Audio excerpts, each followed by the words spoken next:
الحمد لله نحمده ونستعينه ونستغفره ونؤمن به ونتوكل عليه ونعوذ بالله من شرور أنفسنا ومن سيئات أعمالنا.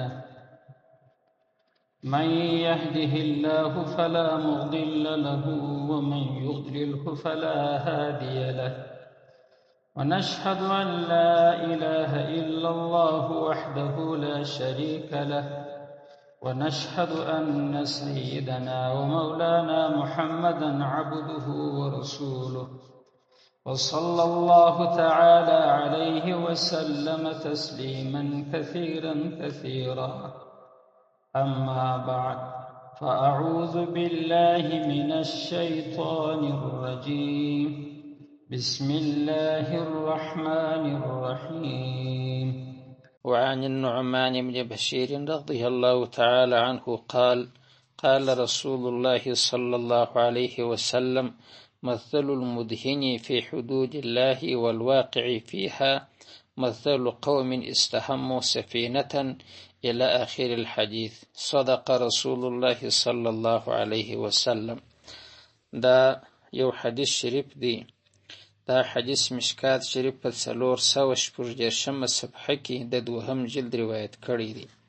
او مشکات شریف د دې حدیث حواله پر بخاری شریف ور کړی ده چې د حدیث روایت امام بخاری رحمه الله په خپل کتاب صحیح البخاری کې کړی دی. زما د خبرې مطلب نن دا دی چې یو ملک چې چلیږي، یو ټولنه چې چلیږي، په خپل ځان کې اصول او ضوابط لري.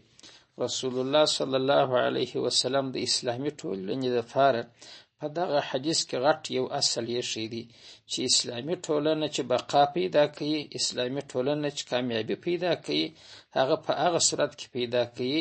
چې دغه اصل چې دا اوس په دې حدیث کې رسول الله صلی الله علیه وسلم خپل امت ته یې شی دی چې دغه عملی کوي، نو دا ټولنه کامیاب شوله، دا مخته ځي. او که دغه اصل تر پښو لاندې کوي، دا ټولنه مازې په نامه ټولنه ده، دې ته بیا اسلامي ټولنه نه ویل کېږي. د اسلام دعوی چې بیا دوی کوي، هغه دعوی بې بنیاده پاتې کېږي. نو حدیث داسې دی، زه ترجمه وایم، کېدای شي ورونه ورته متوجه شي. نعمان بن بشیر د رسول الله صلی الله علیه وسلم یو صحابي دی، روایت کوي دوی چې رسول الله صلی الله علیه وسلم وفرمایل: والمثال د غوړمال سړي فی حدود الله، د الله په حدود او احکام کې چې د خلکو سره غوړمالي کوي او هغه سړي حدود ماتوي، دی غږ نه ورته کوي، وایي چې خوا بده یې نیسي، بیا یې خطر مانده کېږي، بل بیا وایي څه کوي، په نشه کې هم ورخېږي چې کوي هغې دې کوي. نو دا غوړمالان د دغو مثال والواقع فيها، او د هغه چا چې هغه د الله تعالی په حدود کې واقع سوی کندو کفر کوي، پکې کېږي. د دغو دوه مثال څنګه دی؟ دا یو د خدای حدود، معنا د خدای احکام ماتوي، اهانت کوي، تر پښو یې لاندې کوي. دا بل غوړمال چې دی د خوا نه وربدي. پیغمبر یې مثال کښېښوی، وایي: مثل قوم استهموا سفینة. د دې مثال د یو قوم دی چې هغه په یو غټه کښتۍ کې چې 2 منزله یې په دې کې خپل ترمنځ قرعه اندازي سره وکړي، پښتانه یې پچه بولي، چې لاندې خوا غواړي، لاندې منزل غواړي که سربیره. فصار بعضهم في اسفلها وصار بعضهم في اعلاها. نو یو څه د دوی چې هغه بره ولاندې منزل ته سي، او یو څه یې ولور منزل ته سي. دا تقسیم وسو. فکان الذي في اسفلها، نو هغه خلک چې هغه په لاندې منزل کې دي، یمر بالماء على الذين في اعلاها، نو دوی بره تېرېدل کوي په اوبو پر هغه کسانو چې په لوړ منزل کې دي. نو دوی خو اوبو ته ضرورت لري، کښتۍ خو په اوبو کې روانه ده، نو بره دی ځي، هغه لوړ منزل ته خیږي، و هغه بام ته، بیا و دریاب ته لوښي ورغځوي، یا و هغه رود ته لوښي ورغځوي، اوبه ځینې را اخلي. نو دی چې اوبه را وکږي، بیا یې را تاکوي، و د لاندې منزل ته خو پر لوړو خلکو باندې څاڅکي کېږي. فتأذوا به، نو هغه لوړ منزل والا چې هغه په دې سره زهیر سي چې هلکه اوبه دې را باندې توی کړلې. فاخذ فأسا، دا سړی باره را ولاړ سي، نو دی یو تبر را واخلي، کلنګ را واخلي. فجعل ينقر اسفل السفينه، باره وای نو ارګړی تیس په عذابېږي، نو زه دغه د کښتۍ بیخ ته سوری ورکوم، دا لاندې منزل والا اوس د مخه خوا لوړ والا 2-3 واره ګیله ورته وکړه، دی اوس دا د کښتۍ لاندې بیخ سوری کوي، وای دغه ځای به لنډې اوبه راکاږو. فاتوه نو دربی دی ټک الوړ والا په کشتۍ کې څه دربی دی لاندې راتاسو دی چې ورته راله فقالو مالک برارته هلکه دا چیش کوي چې د کشتۍ بیخ ته جوړېدله. سوره یې ورکوي مختبلې ټکوي قال تأذیتم بی ولا بد لی من الماء تاسې په ما سره زهیر سواست چې زه ځم و راځم او ما ته خو نو د اوبو څه چاره نشته اوبو ته خو زه ضرورت لرم. اوس د ده دغه بانه چې زه اوبو ته ضرورت لرم او تاسې ما څه زهیرېږي په دې چې زه مجبور یم کشتۍ ته سوری ورکوم. نو اوس دغه لوړ خلک هوښیاري وکړي. پیغمبر فإن اخذوا علی یدیه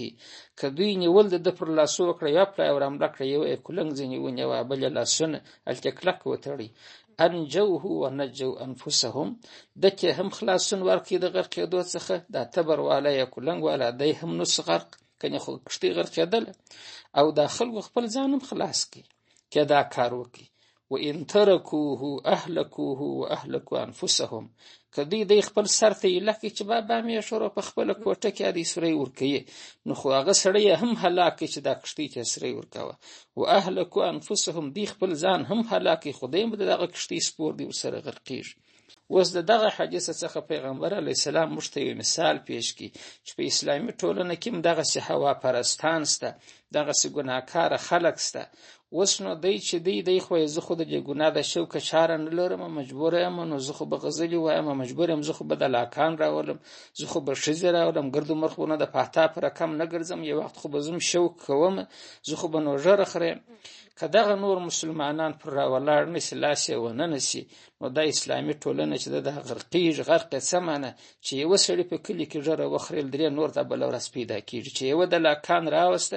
بل یې په سیالي بله ورځ خپلې کوټې ته راولي چې یوه ښځې ورخصولې دوه درې نور پیدا کېږي هغه نو چې ده رخصولې زه در ده کمزور یم ده یم په واده کې دغه فحشا و منکر کوي. نو د دې قسمه څه هره ګناه در یادوم چې که خلک کوي دا نور مؤمنان غږ نه ورته کوي دی دا ټولنه غرقوي د ده نه پر خو باره ډېرېږي باره ګر سره قانون پر دغه رقم جوړوي چې وروره زه چاره نه لرم ونسي قانون پاس کړي رایه به سره وکړو چې د ژرې خریل علاج یې که نه دي اګر د وایي علاج خاص ټولنه ختمه شوله چې زنا علاج ده که نه د ګرده به وایي علاج دا اسلامي ټولنه ختمه شوه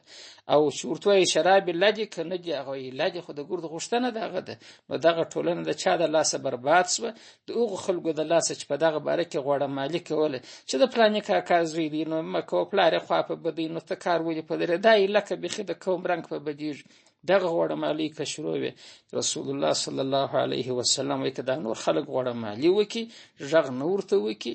نو دا ټولنه چې د غرقېږي هغه سړی خو غرق شو چې غرق شو دی هم ورسره غرقېږي ځکه دغه بدي دغه منکر دا بدکار د دغه کور ته هم راځي خو د ده زوی هم په دغه اخته کېږي د ده ښځه هم په دا ناروا اخته کېږي. نو دا حدیث چې تاسې واورېدئ اوس پر دې سربیره باندې زه تاسې ته یو څو خبرې ږدم چې دا خبرې داسې په ټوله کې نه دي صحیح ځای به صحیح سي خو غلطې دي. یوه لکه دا خبره پښتنو رواج کړې ده یو ګناه چې کوي چې ورته مه کوه دی دا متل کوي وایي عجبه د ژېره زما د اختیار د قاضي غلام دی. نو که قاضي غلام د ده پر ژېره لاس ونه نسي خو دی ژېره چټوي دی خخروي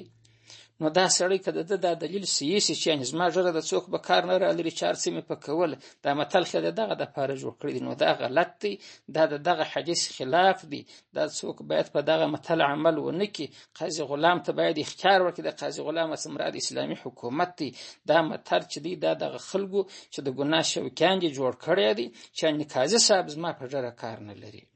د هغه رقم یې بل متل جوړ کړی دی وایي هر بنده خپله کرونده چې که یې هغه کوه لیکن دا متل نه نړیوال ورمات کړي چې هر بنده خپله کرونده زه ولاکه پرېږدم ته به په خپله کرونده کې تاریاک کړې زه به تا ته غږ نه کوم ګوره ګرده دنیا یې ورسره مني ولې خو دی وایي چې د دې سړي کروندې ته که د دې اختیار ورلاسي دی خو دغسې شیان کوي چې دا بل کلی هم په ولاړې دري یا بل